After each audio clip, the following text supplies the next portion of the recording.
Is my mic? Oh, you can hear me. Hey guys, how's it going? Long time no see. Well, we brought you your steak, your water, and your soda. I guess everything's good here. Bye, guys. That's a good question. We got this. You got it. All right. See you in a bit. All right, guys. So listen, guys. Before we start, I run my panel like a game show, right? Osric has kindly agreed to do it with me. It's called the world's crappiest game show, except this time it's not so crappy. So it's gonna run like this. Every time I'm gonna pick a number between 1 and 100 before we start, okay? I'm gonna write it down.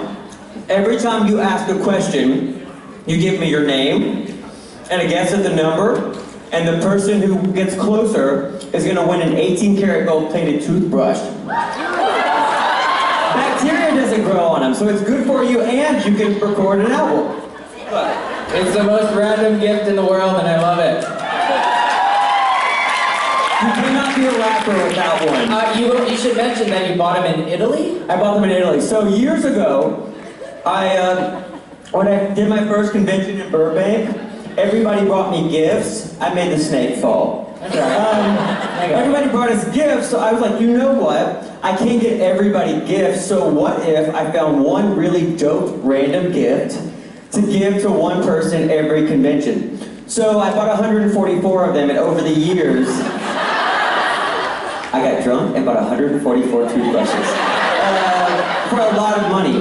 Anyway, they stopped making them, and I was down to like, also my family got them, like anybody looked at me sideways got them. So if you made eye contact with me for the 4 years of my life. DJ, I got a question for you. What was like the second choice for gift that you were gonna buy? Well, the genesis of it was, I was watching E! Late at night, and I saw that Kim Kardashian and Kanye West bought a gold-plated toilet, and I was like, what a great idea. I would like a gold-plated urinal. They cost $750,000, so that was out. So then I came across the gold-plated toothbrushes, and they were kind of reasonable, so I bought a bunch of them. Anyway, now they're all gone. They're down to the last 12. I was in Italy, and I happened to come across one in a store, and the man was like, I've got the 11 more, and so I bought 12 of them. So one of them will go today. So I'm gonna guess the number. Do you want to take the floor while I guess the number? Okay. Funny thing, my first episode of Supernatural that I ever watched was Party on Garth. I told you that. I was in that. Well, I know, that's why I'm telling you. And it definitely was not a fair representation of what Supernatural is, I think.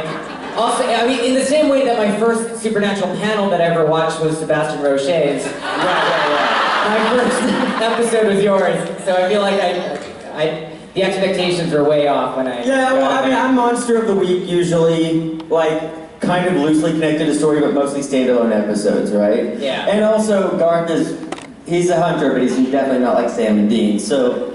Yeah, the tone definitely goes askew when I'm on the show. Okay, I have to pick this number. Okay.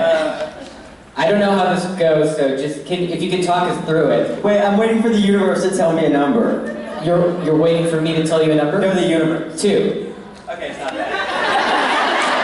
22. I got it. 54. You'll never guess it. 5,000, no, 144. That's how many toothbrushes you bought. That's a good one, but it has to be between 1 and 100. Oh, you should have told people that. Unless you're... Did I not tell you that? Well, clearly I wasn't listening. So, I guess we should start. Who wants to guess first? No, you have to ask a question, then you... Oh, look at all these people. Okay, we have lines. So, I guess. Hi. All right. DJ's got this. Hi. What's your question for either or both of us? Wait. She should tell you her name and no, the number. That's at the end. All right. You know it. Hi. Okay, so what question do you have for one or both of us? My question is for both of you. It's because I'm curious because I enjoy traveling a lot, and as I literally just asked this 5 minutes ago. If you could go back to somewhere that you've traveled, What's it say? I love Japan. It blew my mind every single... When were you there? I was there to crash my friend's honeymoon. Oh, that's so romantic. It sounds way better than it was way better than it sounds. So I had a friend who was going to Japan for their honeymoon, and I was in Hawaii. Actually, I was in Hawaii for the Hawaii convention, and I'm like, well, I'm already halfway there. I should just go to Japan. And so I went to Japan during their honeymoon. We hung out for like half of their honeymoon. Yeah. And I loved it, not because of their honeymoon, but because of Japan. Yeah, an experience, so I feel like your answer won't change, but if you could experience somewhere that you've been for the first time again, where would you choose? Japan? That's a great question. Japan. Have you been to Japan? I've never been to Japan. It would be Japan if he's been there. It definitely would be Japan if I'd been there. So it'd be Japan for you, right? Yeah. If I could experience a place that I've been all over again, where would that be? Well, I really, really, really love London. I grew up to college there, so I spent a lot of all my firsts were there. My first drink, my first love, all that stuff. I really love my time there. But you wouldn't want to ruin those. Yeah, you're right. You know what? Barcelona. Oh, Barcelona is great. The Dali Museum is right outside of Barcelona. It's a shrine that he built to himself, so it's like seeing inside of his mind. I would love to have that experience again. My sister recently, so I have a deal with my sister. I grew up in a really rural part of America, and people don't travel. So I bribed my siblings just to like get out and see the world. So I have a deal with them. If they will go somewhere and they'll do one thing that I ask them to do in that place, I will pay for their hotel rooms while they're there, right? So my sister was in Spain and I was like, you have to take the train to the Dali Museum in Figueres. And she went, and just hearing her, she called me, hearing her voice after having done it reminded me of how I felt the first time. So I would love to feel that again. That's a great question. What's your name and your guess at the number? My name's Mariah. Mariah. And my guess of the number is 38. Thank you, Mariah, 38. Okay. Wow. 38. How did you come up with that? Well, it's between 1 and 100. Fair guess. All right, let me take it over here. Hi there. Hello. First of all, I adore you guys both so much. You're amazing. Thank you for coming. Sorry, I'm really nervous. So thinking back to like when you guys first started doing these conventions, what's been like the most unique things that you found out coming to these? Don't lie. If somebody asks you something that you don't know the answer to, don't pretend that because it's a trap. You guys already know the answer to it. And you told me that. Jared told me that. So after I did my first episode, he was like, so look, we're doing a convention in Birmingham, England soon. You should come with us. And then Jared wound up bowing out, but he called the guy that day, his name was Wayne, and I went and did that convention. It was my first sort of feeling of this, like a wall of love, and it was awesome. But before I left, he's like, if somebody asks you a question that's show specific, and you don't know the answer, don't try to fake it, because you will wind up with egg on your face, and he's right. I would never do that.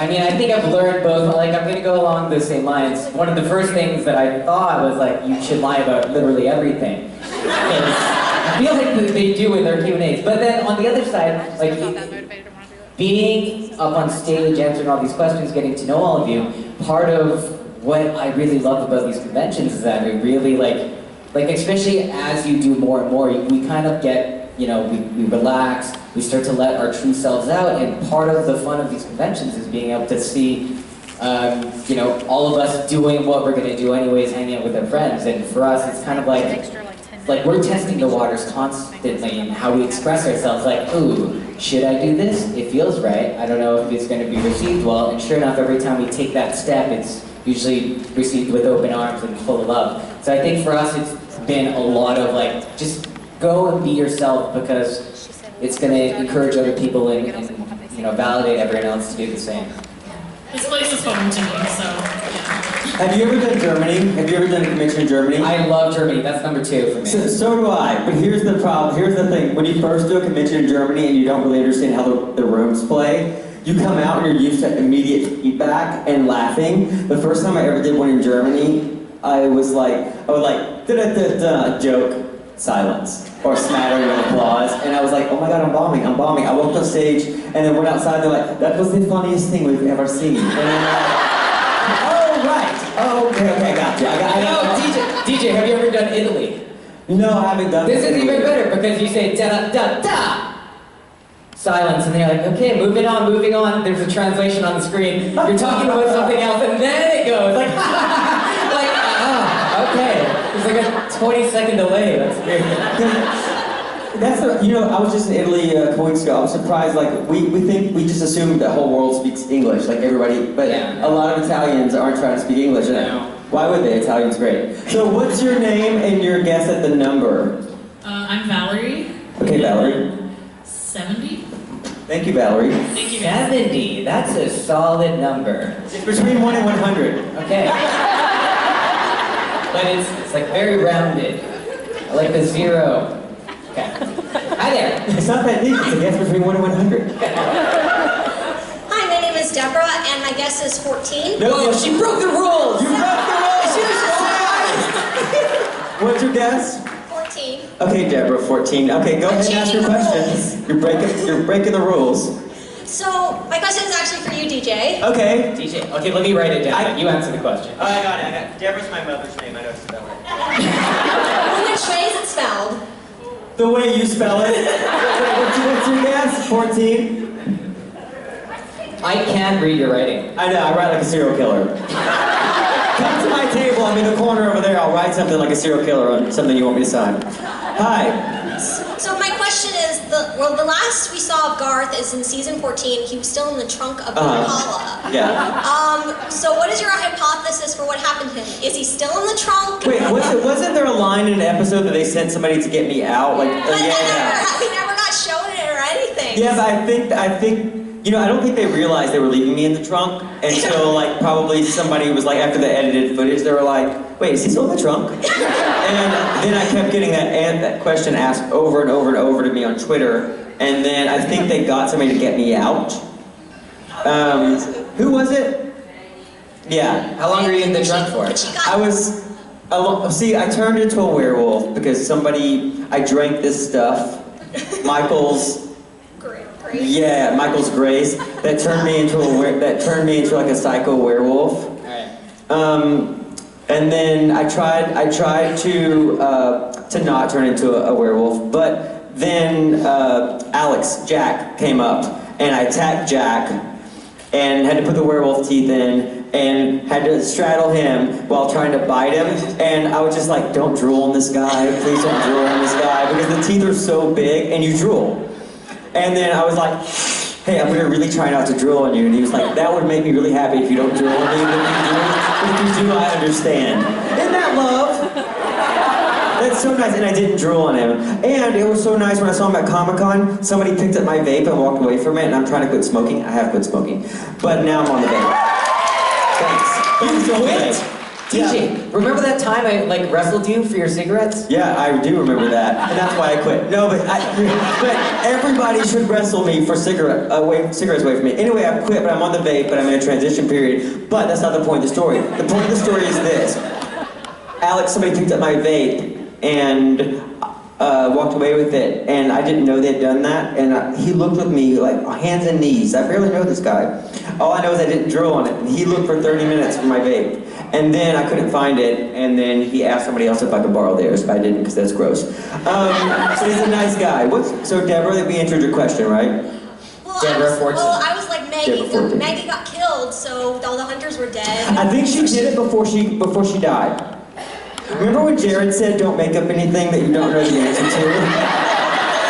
I think we're there. But But if you were to take my advice, what would you say? what? Lie about everything. Oh yeah. Actually, Maggie got him out right before she got killed. You know what? Tune in this year, you'll find out what happens to him. I may be on the show, I may not be. I can't tell you. It's possible.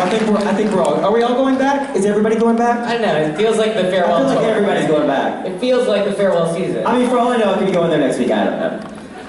Thank you. Anyway, I'm gonna get in trouble for that. All right. Moving on. Hi there. Hi, friends. So, my name's Elena. I don't know if we're doing that, if that's what we're doing now, or we're No, we're not doing that.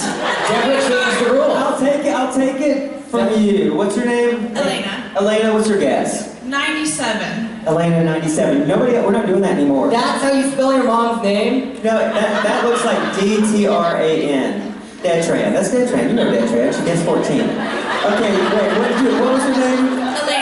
Elena. And what's your guess? 97. 97, perfect. I knew that the whole time. I was just testing him. Okay. What's your question? So firstly, I just want to say that you guys are very big inspirations to me because your acting and everything is just incredible. Thank Kevin you. is seriously one of my absolute favorite characters on this show. I'm blocking your life. But so, it's always been a dream of mine to act in movies and TV shows and all that kind of stuff ever since I can remember. So I was just wondering, from you guys who have been working on sci-fi stuff and action shows, kind of things like that, because I really want to do stuff like that. So I was wondering if you guys had any advice for people like me who are trying to get into that kind of stuff. Do you want to start? I could go on for hours on this. You should start. Fine.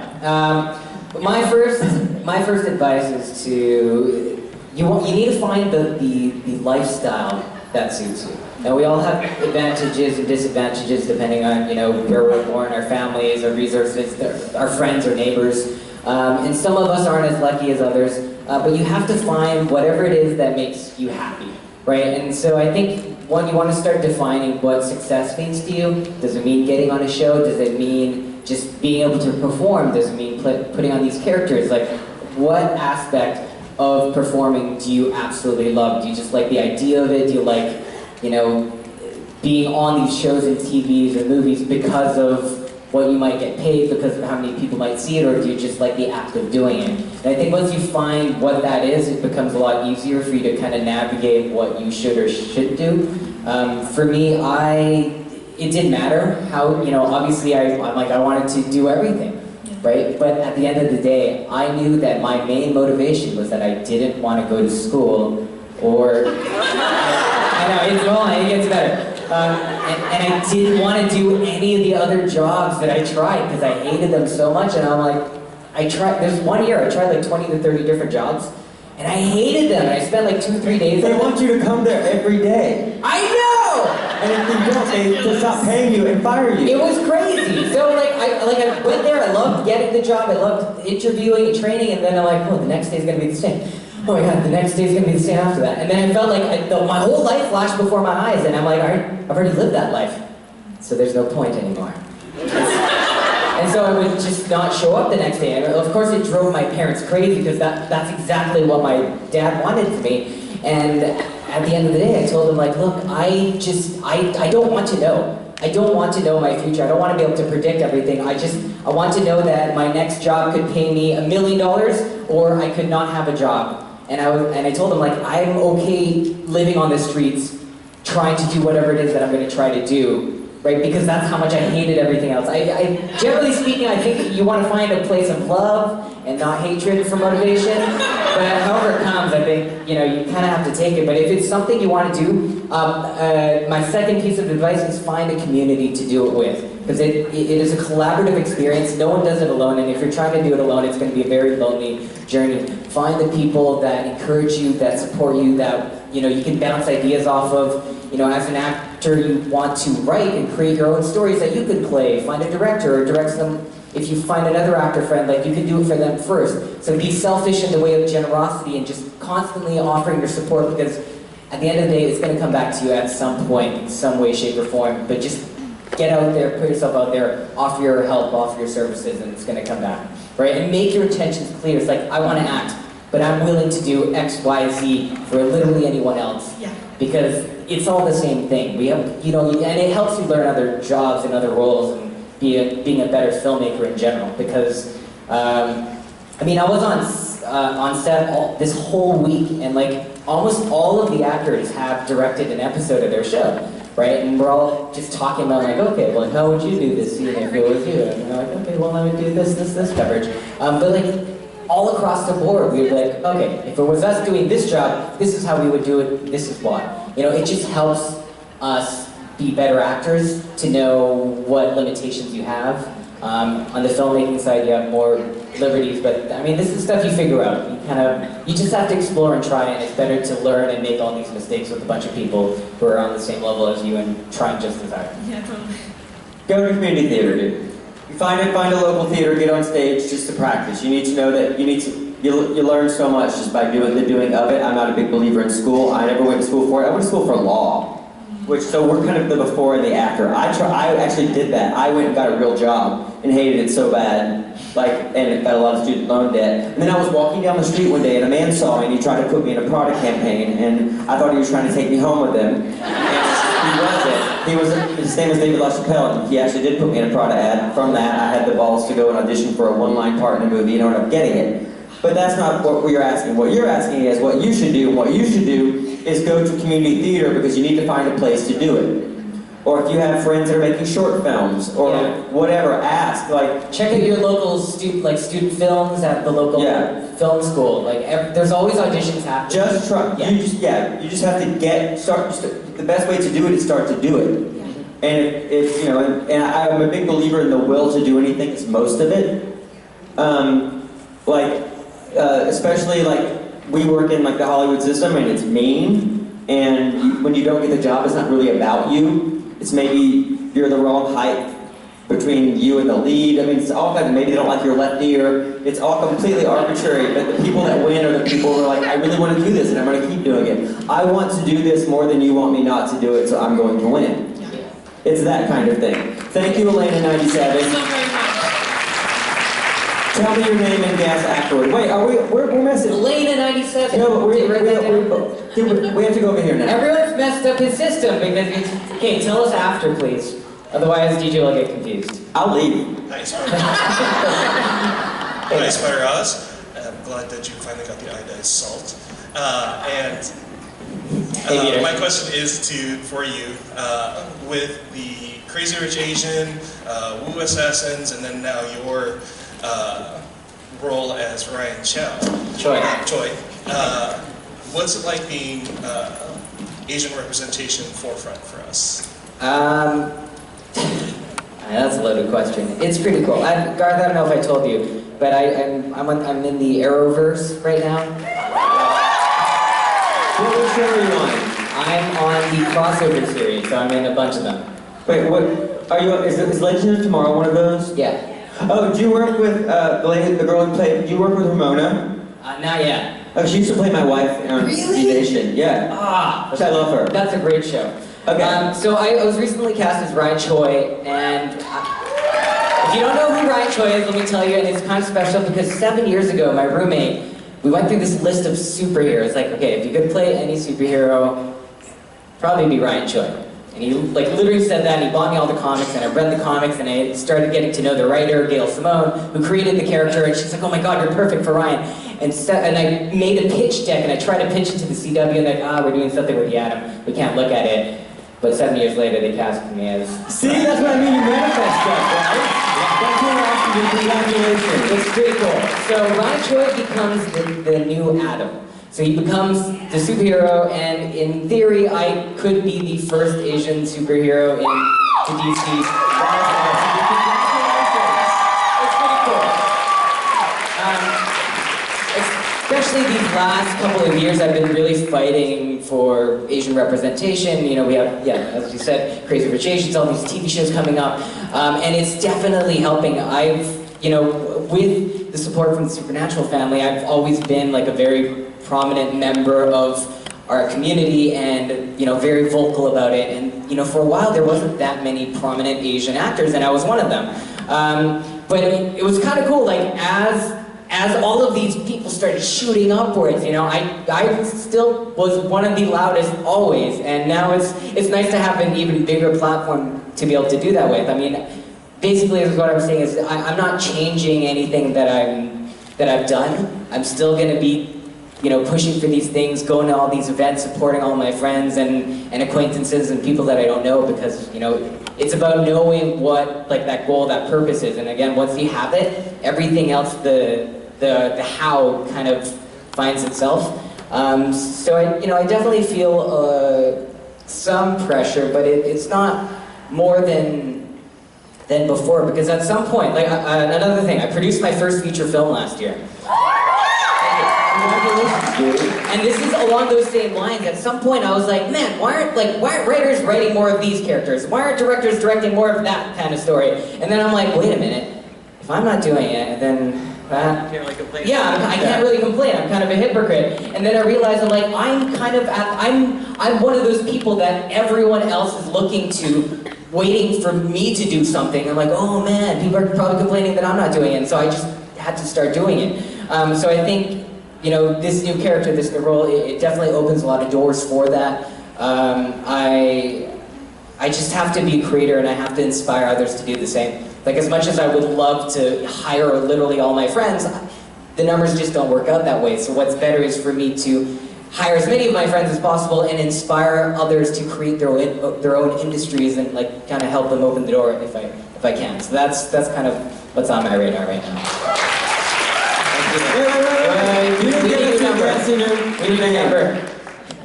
I'm like the police with this. It's Peter, and again, the universal answer is 42. 42? What's his name? What's your name? Peter, 42, the universal anthem. Do you know where that reference is from? No.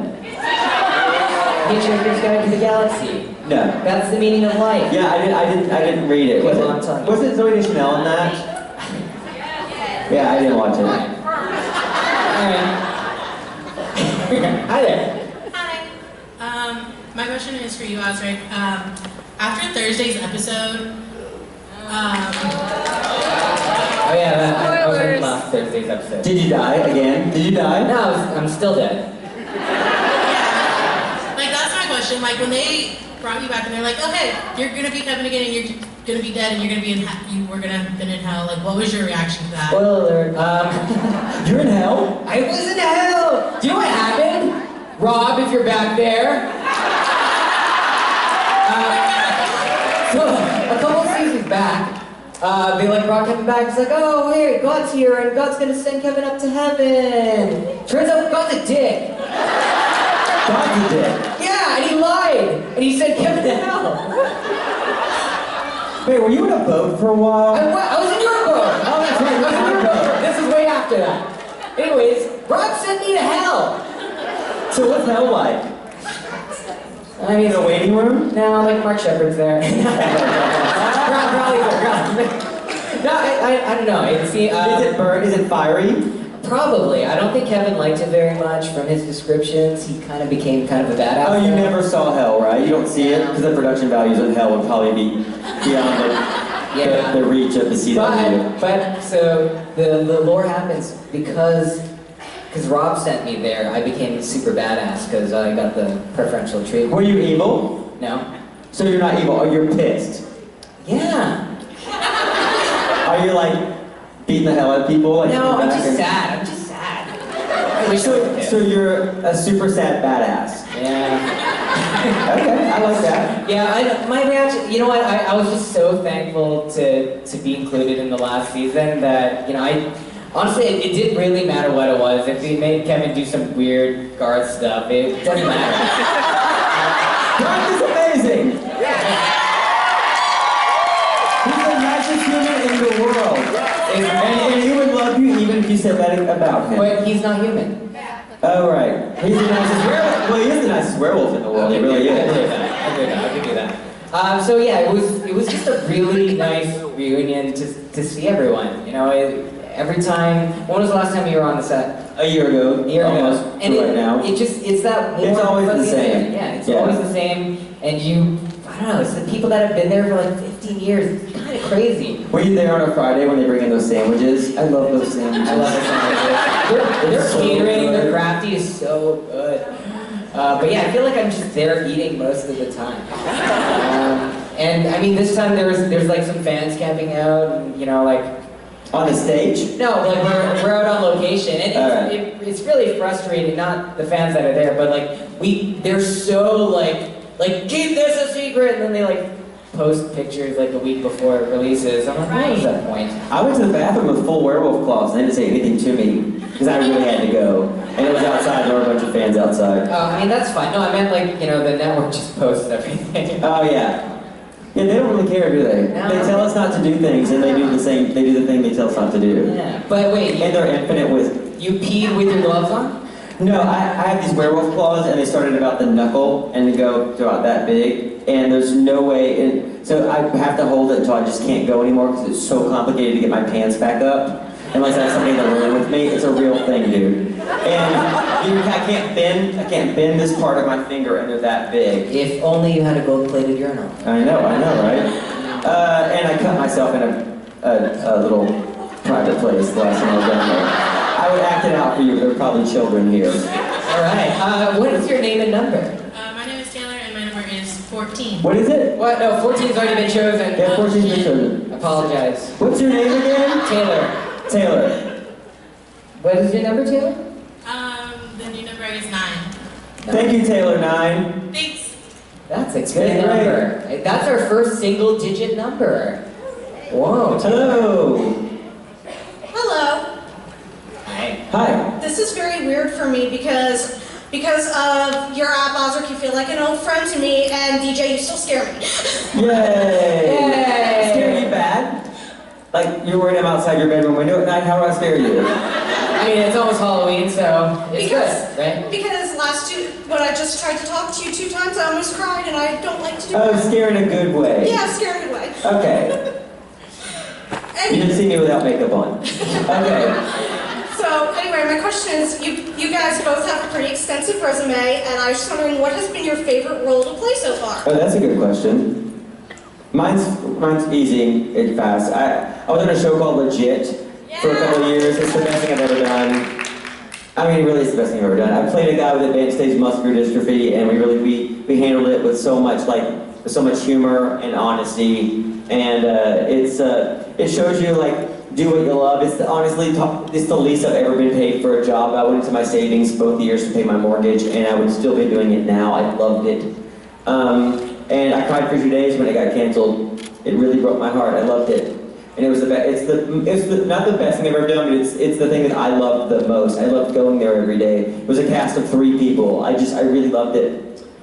And hopefully there's another Legit out there for me. I mean, that's sort of what we live for, right? When something touches you and it goes away, you ride the memory of that and the gratitude of having that experience until it happens again. And if it doesn't, you just become a bitter old person. Looking forward to it. That's a great answer. I've been very fortunate. It really is the set and the people around you that that you go in every day that makes the difference. And I've been really lucky. Supernatural was incredible. My time on in the Arrowverse right now was just as amazing, and with a lot of Supernatural crew as well, which is super cool. But I would say character-wise, I mean, Brian Choi might be the guy, but for now it's still Vogel from Dirk Gently. That was a great show, dude. That was fantastic. But first season I had the least responsibility, but it was so much fun because every day you'd show up and you'd break stuff and you'd yell something, and that's it. No prep as an actor. Me and my crew, we're the party guys. We just show up and we smash things, we make a mess, and we leave. You can't really ask for a better job than that. So, I don't know if Ryan's ever going to beat that, because that's kind of an anomaly, but on top of that, I just love the show. We bonded as a cast so much.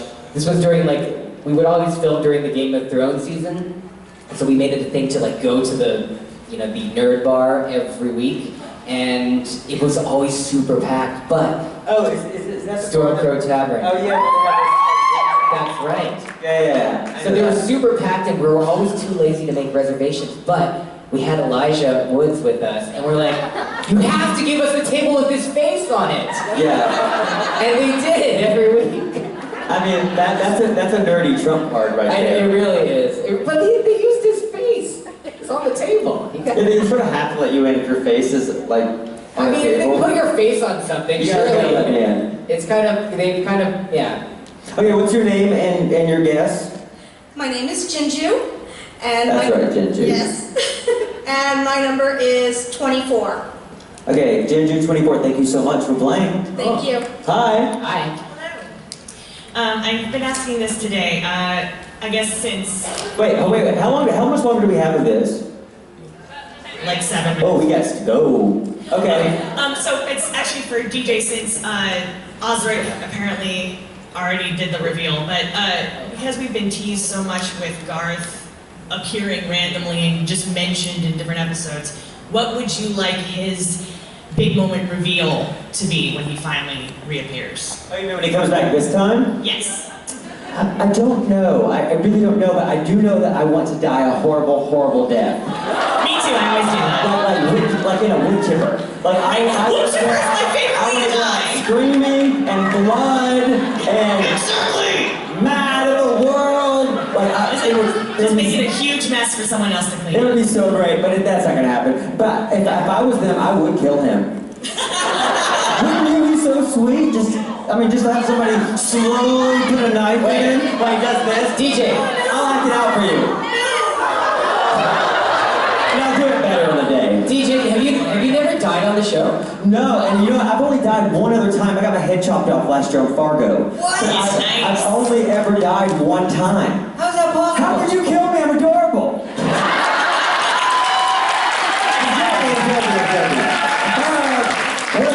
What's your name and your guess? Meg, and I, 57? Meg and 57. Okay, we want to get through as many people as possible. We got to go.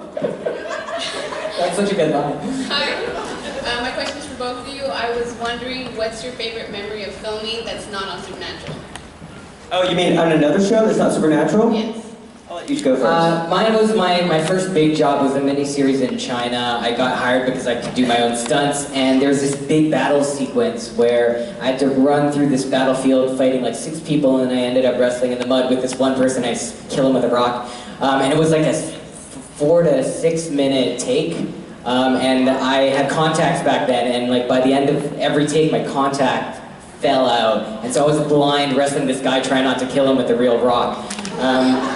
And it was raining, and I thought we had it on the first one, and they're like, we got to do it again. I'm like, oh man, and I got like scrapes and cuts everywhere. But it was such an incredible experience that I know will never happen again due to insurance and safety and all those other reasons that we didn't have in China back then. And now, the fortunate part about the business is as you get older and like you land a role that makes you important, they're so afraid that you're going to cost them money if you're injured, they now don't let you do fun stuff anymore. Yeah. Like ride bicycles or go skiing or whatever.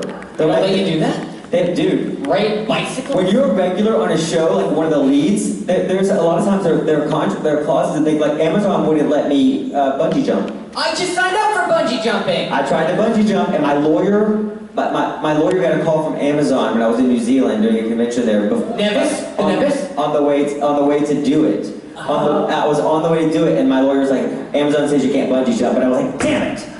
Because if you get hurt after you sign that list, you get sued. Because if you delay the what was the question? What was your favorite memory? Oh. When he couldn't bungee jump, he got really mad and they killed him. I did this cold open on Breaking Bad that was a 7-minute take with no cuts. With all this stuff happening in the background, and the reset was like 30 minutes, and the pressure that puts on you. And it was so fun. And New York Times named it one of the 10 best cold opens ever on the show. And I loved it. Okay, so what's your name and your guess? My name is Brittany. My guess is 18. You're Brittany. Yes. 18. Brittany 18. Got it. I guess we really like just being in character. When you get those long takes, you don't have to get out of it, which is really great. nice. But there are props involved, like you have to pull a gun out, and there's a balloon, and there's a guy walking a dog. It feels very intricate, and it makes you feel like you're actually good at what you do. Because you usually don't get that. Anyways. Hey! Hi guys. So I was curious, what do you think a Supernatural spin-off would look like starring Kevin and Garth? Are you a vampire? No. No, Ty's a vampire. I'm a ghost. You're a ghost. A ghost and a werewolf walk into a bar. I don't know, it'd probably look a little bit like this, wouldn't it? Yeah, probably. We would be in hell hosting a talk show. Live your best life. Okay, so we have to take that as an answer, so we got a No, that's motor. fine. What's your name and your number? Alyssa and 63. Alyssa 63. Yeah. All right, next. Thank you, Alyssa 63. Hello. Hello. My question is, if you can make your own episode on Supernatural, what would it be? And if if you can do a crossover with that episode, what show would you do a crossover with? You take this one. I thought you were going to say you can make your own edibles. I don't know why I thought you were going to say that. I have You were going there. suspicion why you would think that. I don't know. Actually, no. I actually do not partake. I don't. I really don't. It makes me paranoid. I want to understand this better. What was your question exactly? You could write your own episode. If I could write my own episode. You can write your own episode and then do a crossover with that. What have they done? So what others? Oh, like they did Scooby-Doo. You mean that? Oh, the Flintstones. Did they do the Flintstones? The Flintstones would be so great. Oh, it'd be really cool to see Jared play Neanderthal. It would be so great. And those cars that you stop like. Yeah, the Flintstones would be mine. Oh, we're getting ready to get played off like the Oscars. Okay, alright, what's your number? What's your name and number? 42, and my name is Kayla. 42 Kayla. Do we have, wait, 42 is already chosen. Oh yeah, it That's is Peter's chosen. number. It is chosen. I'm falling down my job here. 29. 29? 29. 29 is available. Wait, this is him with them. Okay, I think this is it. I'm afraid we don't have time for any more questions. I'm sorry. You guys, at first I'm going to announce the winner of this. But thank you for getting in line for the golden toothbrush. Thank you so much, guys. Thank you for coming and seeing us. Hope you had a good time. Okay, Kayla, you were way off. The winner, the number actually was 31. Obviously. So I think the first person 31. guessed it. I would have gotten that. 38. Who's 38? No, 29. 29. This is hard for me in real life and on the Well, show. you didn't write it. 29, it's right here. That's 24. No, it's 29. That's a 29? I should have written it. Who guessed 29? She just... Oh wow, you were close.